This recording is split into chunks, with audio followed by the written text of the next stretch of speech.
Hey everybody, welcome to a brand new episode of the podcast. We're grateful that you're here and watching. We're assuming at this point that somebody will watch this. The numbers indicate people are. Who they are, we don't how many know. of them aren't our parents, I don't know. Just on repeat. Thanks, Mom. Thanks, Dad. This is fun. This is fun because for the first time there was actual. I think it was comic relief, but there was applause when I preached on something other than Nehemiah this week. And so I jumped up. I said, "Hey, for the first time in a long time, we're not in the book of Nehemiah," and somebody clapped. You heard a Bible. So that I lost it. It was great. It was one of the greatest moments. Stuff like that happens. I don't know about you, but like as a preacher, that type of interaction is just so much fun. And like preaching is such a one-way thing. Yeah. And I think we're kind of probably, this is a topic for another day, but I think we're probably coming out of an era of like lecture style, sit and listen. Yep. I mean, we've gone through the kind of like the TED Talk, whatever, like 10 minutes and nobody can listen that long. And then we've kind of swung back to long format podcasting. So like the most popular podcaster whose name we're not going to mention on our podcast, but like it's like over 3 hours long every single episode. And anyways, it's, it's because it's conversation. Yes. And so anyways, there'd be a cool conversation for us and think maybe even others to have around like what conversational style preaching might look like in the future. That'd be fun. But we're hanging out in Luke. We're in the book of Luke. Yeah. We're turning toward Easter. For us at Knox, we're kind of we're calling it the road to Easter. Yeah, same. And really trying to get a handle on some of the major narrative moves toward Easter weekend, certainly toward Holy Week. Yeah. And then I'm really excited about what we're going to do through Holy Week, which if it all comes together is just going to be a fun, slowed down way of practicing and contemplating yourself, your heart, remembering and celebrating. Through to Easter. It's going to be fun. Yeah, I think so. And hopefully we get all of that stuff done ahead of Holy Week. Yeah, before Easter would be good, so that we can actually slow down and practice too. But it never happens. I love, this is one of the benefits of going through scripture chronologically, is that sometimes, and I don't for one second, I think it was important for us to spend the time in Nehemiah. God used that incredibly well in the season that we're all in of this reopening, rebuilding, whatever word you want. And Easter is not an event that just plops down in the middle of Jesus' life. Right? Like there is sometimes that belief that Jesus was just going around being Jesus, loving people, and that's all. And then one day he was arrested and died and rose again. It's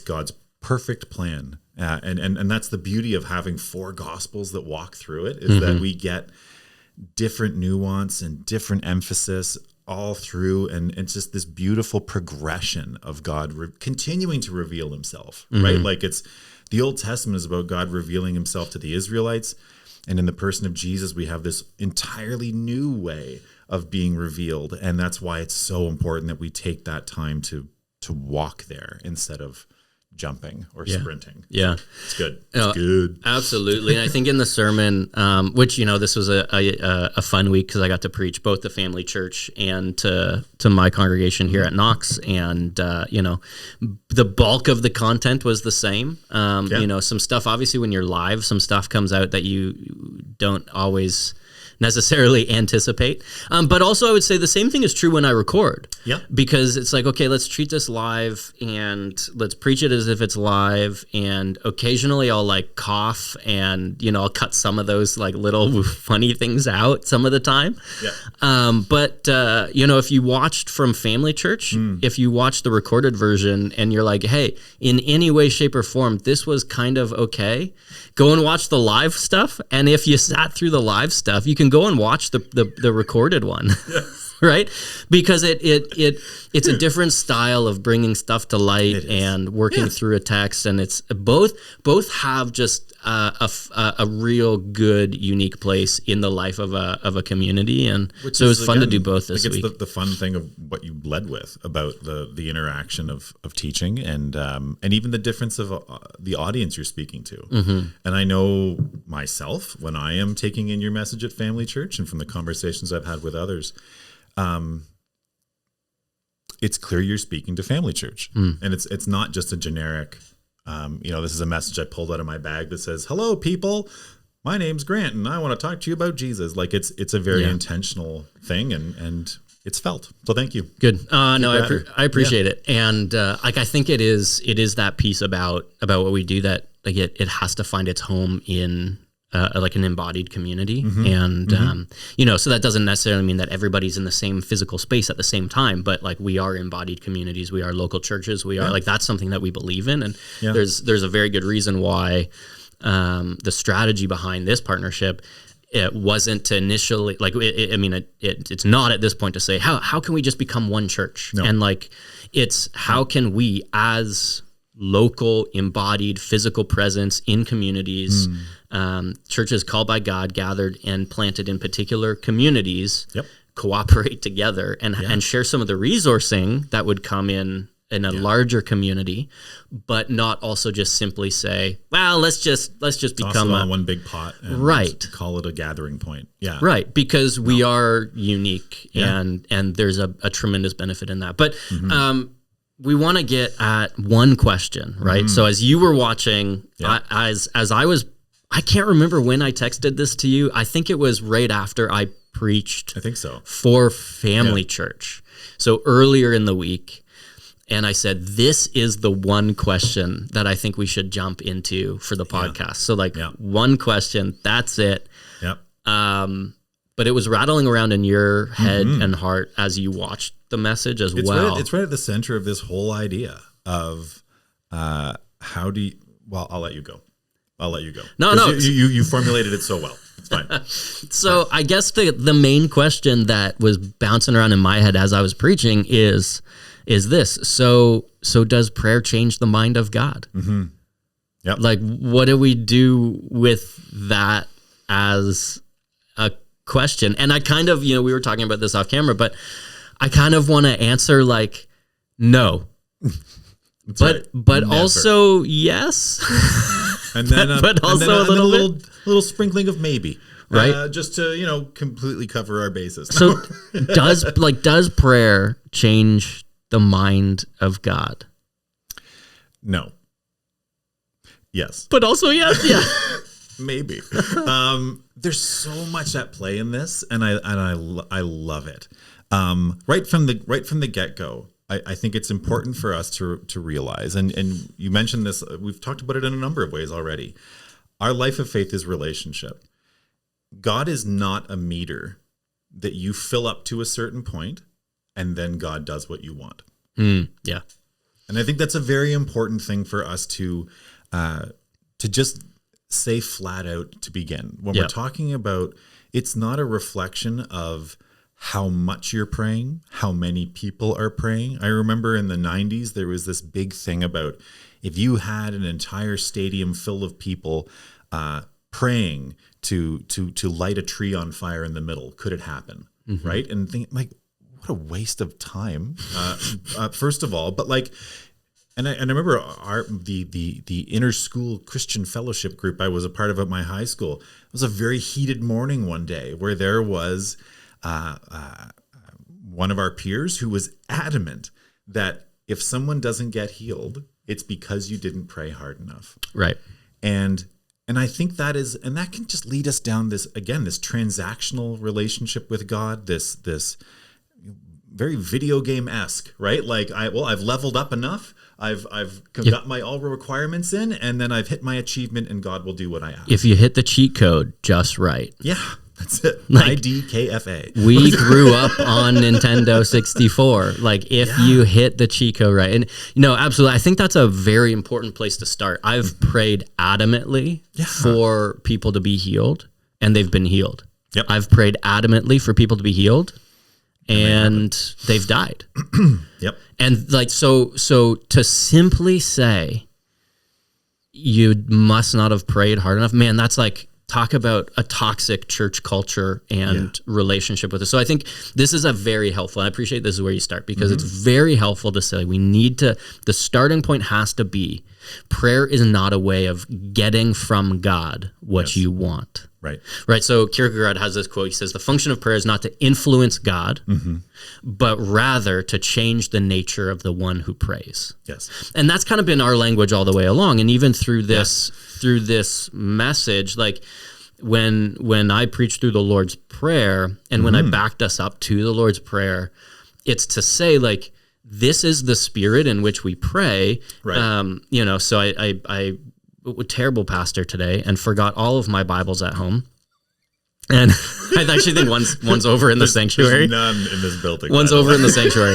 But I've got it pulled up right here. So it says, Jesus was in a certain place. He was praying, and then his disciples come and they ask him, like, teach us to pray like this. And I love that it's out of Jesus's practice. Yes. But then it's the Spirit. So, Father, may your name be kept holy. May your kingdom come soon. Right? So no matter whether you're reading like the Matthew Lord's Prayer, which is a lot more fleshed out than this, or Luke's rendition, like that's the starting point. Your kingdom, not my kingdom. Your will, not my will. Yeah. And yet, there's this place in Scripture that says, pray boldly, ask specifically, and keep on asking until you've got an answer. Yeah. And so, like, how do you navigate that piece? Because I read... so there's this account between Abraham and God. Yeah. Right. And it always comes back to either Abraham or Moses. So it's Genesis. Right? No, exactly. It's Genesis 18. Yeah. And even Moses, you get like, I want to see you. I want to see like, would you just show anyway? No. So there's no, please, no, please. Okay. Oh, fine. And with Abraham, it's please don't destroy this city. Please don't destroy this people. And God was like, nope, we're like, that's it. They're done. It's happening. I was like, well, what if there's 100, I can't remember the exact number. What if there's like 100 good people? Okay, fine. What if there's 50 good people? Okay, fine. What if there's one good person? Okay, fine. I'll relent. And the perception is that he's bartering with God. Right. And that God is, coming down. Yeah. Right? What's really happening there, though? So here's the piece that I think is really important, is that it is a relationship. Yes. It is a conversation. We are invited into it. And that's where I want to answer, and maybe yes. Sure. Because there does seem to be a place in God's being where, so without going down like the deep rabbit hole of God's being like a being in act. So for God to will is for God to do something, and like there's no imperfection there. There's no separation there. There's a whole lot of theological conversation that we could have. Yep. Not to put all of that aside, not to dismiss it, but just to say that, like, I think the fullest revelation of God to humanity that we have, and this isn't like this, this isn't my own big whatever, spoiler coming in. Right? Is Jesus, right? And what does Jesus do in his being on earth? In many ways, is almost this like self-limitation. So you get this beautiful. There's a limiting. I mean, it's the 100% human, 100% God. Right. So you get this in Philippians, right? Like what's called like the Christ hymn, where God doesn't or Jesus doesn't see his equality with God as something to be wielded, but he humbles himself to the point of even death on the cross. Exactly. So we're turning to Easter, super relevant. Yep. God, good turn. God chooses to die. Yeah. In a very human way. That is a limiting of God's self. And so hear me out. I think there's a place to understand that in relating with human beings and in inviting human beings into this sort of co-creative role that we see from Genesis on to work toward things together. That there is this way that God interacts toward human beings that invites us into more than we deserve. Oh, absolutely. Absolutely. But but that doesn't probably change the mind of God. Right. Because that, even as a concept, is a very human thing that we are not projecting, maybe a loaded word. Yeah. But is like, we understand linear time. Yes. And we understand I make up my mind and then something happens and I change my mind. Cause, effect. Right. Yeah. It's Consequence. we understand the course of like linear human history. Can't go backwards, can't go forwards faster than it's happening. It is happening. We only have what's in front of us. Yeah. And that's not the way the mind of God is and relates. The being of right. So so even to say mind forces us into that maybe like linear trajectory. Right. That is potentially confusing the thing. So this is where I want to hold this tension of saying, God, in stepping into human history, invites us into relationship, invites us to participate, invites us to ask, invites us to knock, invites us to keep on asking and to keep on knocking, and to pray boldly, and to pray assuming there will be an answer, to pray assuming our prayer has an effect on like, because right, what does Jesus say? Like, faith as small as a mustard seed. You can say to this mountain, get up and move. Right. Does it mean that it always will? No. Probably not. There'd be a lot of moving mountains, or no reason for the church to continue because there's so little faith. Or everybody believes. Exactly. Right? Yeah. So like, talk us through this it's this difficult place, because we want to say to you, pray boldly, pray expecting that your prayers actually will have an effect on things. So Karl Barth, he says, prayer, like to clasp your hands in prayer, is the beginning of an uprising against the disorder of the world. Right? Like, how beautiful. So you see all the disorder and you pray for God's order to come in and restore the disorder. Yeah. Restore the disorder to what is ordered. Yep. And yet we're not changing the mind of God. So what is happening? Well, I think it's this idea of when we rest our hat on statements like God is the same yesterday, today, and forever. God is, like you said, God is infinite and finite at the same time. God is. We sometimes make that sound like one thing, and I liked your the way you drew in that idea of linear time, because I mean, this is C.S. Lewis in Mere Christianity blows my mind every time I read this, and it's worth revisiting if you've read it before or haven't. Do it. When he talks about God's time just being, right, like you said, we are in a past, present, future. You can't be in any of them at the same time. All you can know is where you are. God is, and for God, it's just it's all in front of God. And for us, again, we like God we like to know that there is just one thing that God is going to do, and that's it. When the reality is, friends, and we know this very true in our own lives, that there are an infinite amount of ways that God can accomplish and will accomplish what God wants to accomplish. Yeah. And for you and I to say, you know, hey, Grant, I know you've picked a restaurant. It's closed. Right. This happened to me on Monday. Right. So we change our mind. Yeah. Of zero consequence. Right? Like you haven't lost anything. Yeah. And sometimes we make that assumption that for God to change God's mind, or for the decision to change, means that God has been lessened, that the previous decision has been rendered less, incorrect, disproven, or unworthy. Any number of things that we can attach to that. Whereas the reality is, I can speak to you there, or I can speak to you here. But what I need is for you to be listening. Yeah. And again, like the part that I love, and again, you drew out the person of Jesus as the example for us, and I'm going to jump ahead to Easter because this is it for me. Jesus praying in the garden. Yeah. Right? In a moment of, you talk about faith to move a mustard seed.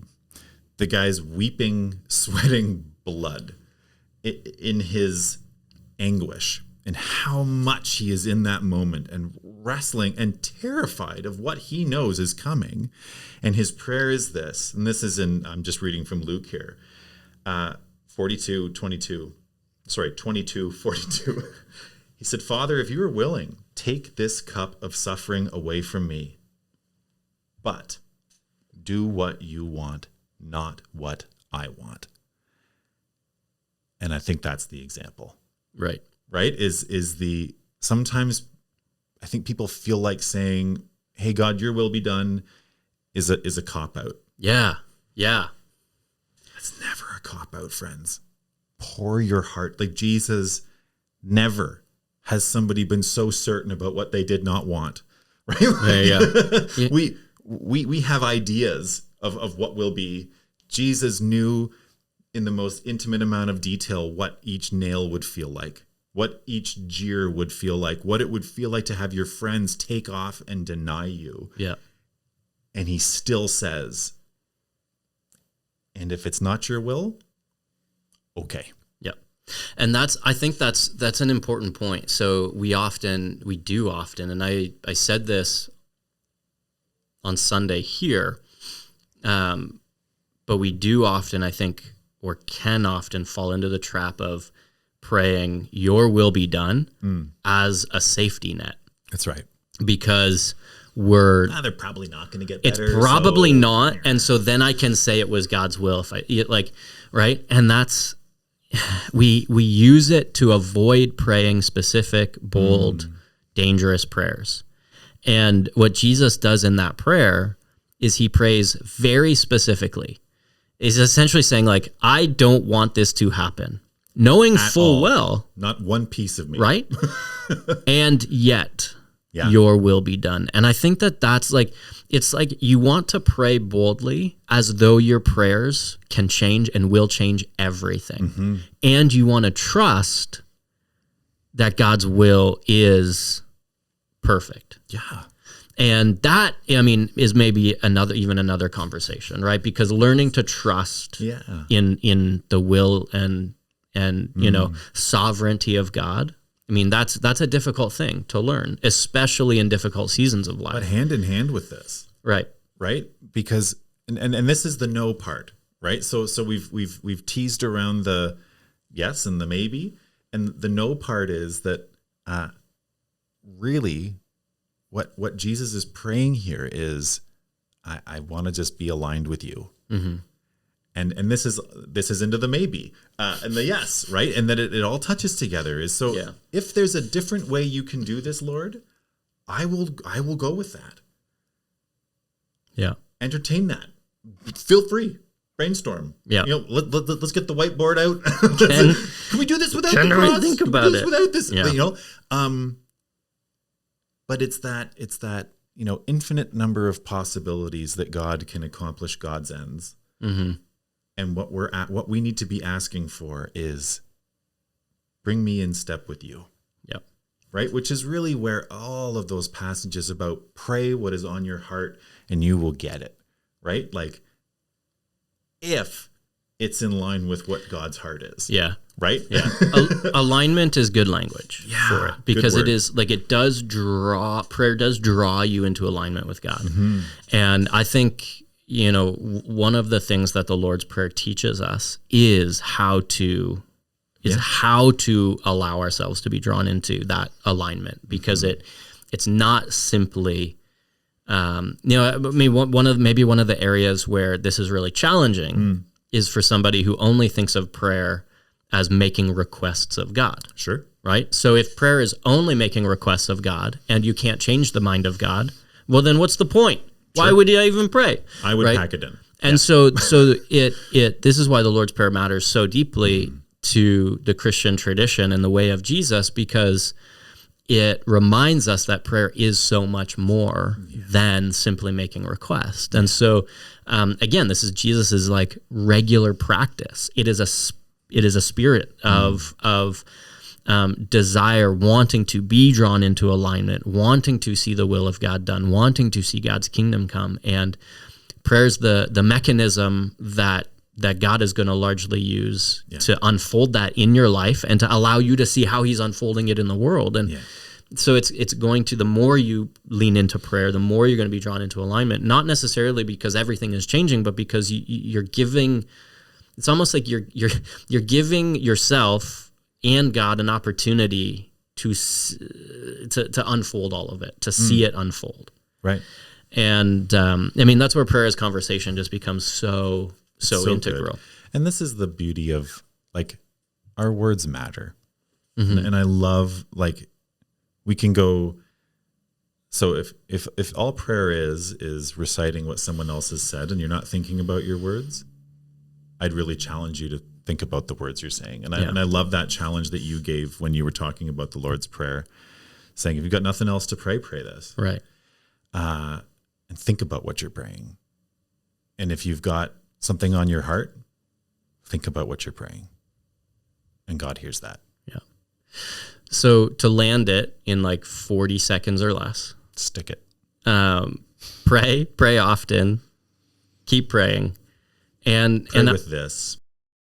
Allow yourself to be drawn into a spirit of prayer and not get caught up on the how you're doing it or how you're not doing it or what you're saying or what you're not saying, but allow it to be prayer from your heart.